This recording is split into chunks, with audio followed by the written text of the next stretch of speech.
I'm Victoria Gingrich.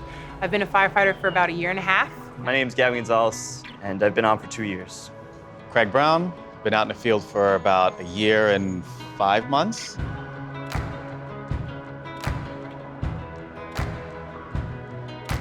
FDNY, everything they do with such skill, tactfulness. Very rarely, if ever, will you see them far from the fire. Everyone who does this job, they know what they're signing up for. At the end of the day, we all want to get home safe. When I go into a fire, I'm ready for whatever is unexpected. You have everyone behind you, you have everyone in front of you, everyone's there. We go in as a team, it's reassuring. Being a firefighter is a lifestyle, it's a calling, 24 hours a day, 7 days a week. I'm never not a firefighter. They teach you day one, you have to take care of yourself and you have to take care of your buddy before you can provide service to the citizens. And we want to provide service to the citizens. We want to help them every day of our lives. I don't walk out of my office and say, okay, I'm done for the day. I'm still a firefighter. So much has changed in what we're responsible for and what we respond to. In some of our procedures, you could see the evolution. Ever since 9/11, FDNY, as well as many other organizations, have been very on top of mass casualty training, which I think is huge, especially for a city like New York. Any city really, but especially a city like New York where you have so many people, so many moving parts, so many elements, the water, the bridges, the subways, high rises.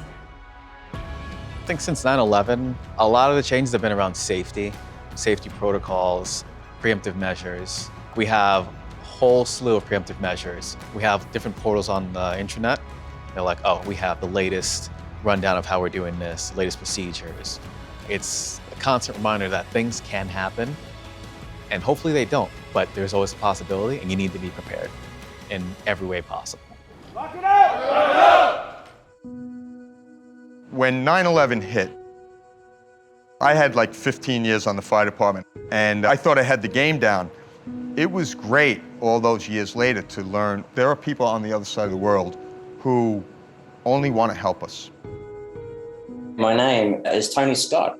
I prefer to go by Scotty. There's far too many Tonys in the service. I am with Auckland Airport Rescue Fire. I also live in the far north here in New Zealand. I've been in the service for 34 years. Scotty is really amazing in that he had that vision. He saw that New Zealand, he felt, wasn't honoring their firefighters well enough. Scotty put together a stair climb, which was symbolic to honor 9/11 and the sacrifice of the FDNY, but sacrifice that all firefighters throughout the world. It's a dangerous business. It's far more dangerous, in my opinion, than any firefighter realizes. The survivor tree was a cavalry pear tree that somehow survived the devastation down at the World Trade Center site and was rehabilitated.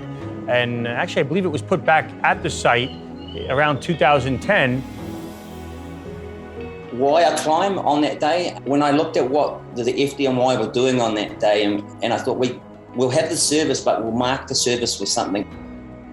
They were climbing that building that day to get as many people out of that building as they possibly could. So I thought, that's a great way to mark the occasion. Now they take seedlings from that tree and distribute it to memorial sites and others that remember. We have one here, and they reside behind our Building 9 in our memorial garden. And they serve as a reminder of the resiliency of our department and our members. That was extremely powerful. As you went up the stairs, they climbed the stairs in full gear with Scott packs, up this sky tower, which is, it's a tower. And he put the pictures of people that had, firefighters that had died on 9/11. It's like this part of a big family, really. I get a huge kick out of these events, just bringing everybody together. It's humbling having firefighters from overseas, especially in New York, with us. What's been really special is we have all the photos now of all the guys. So we line them through the 56 floors of the building that we climb. Out of the original tree, there's got to be over 1,000 seedlings that were distributed. I know of so many areas that have them, and so many memorials that are up all over the place. You sort of almost become friends with these photos. It's like you start knowing, you don't even know the person from the photograph, but you sort of start to have this relationship. We'll never forget the sacrifice that those guys put forward. The passion that firefighters have for the job and for the people they serve and for the people they work with is massive. I don't think people realize how much we care. They know we love the job. I don't think they understand how much we care about the bigger picture and the humanity of the occupation too. It's the best department. FDNY will not allow me to be a mediocre firefighter. FDNY will offer me every pathway I need to be the absolute best firefighter that I can be.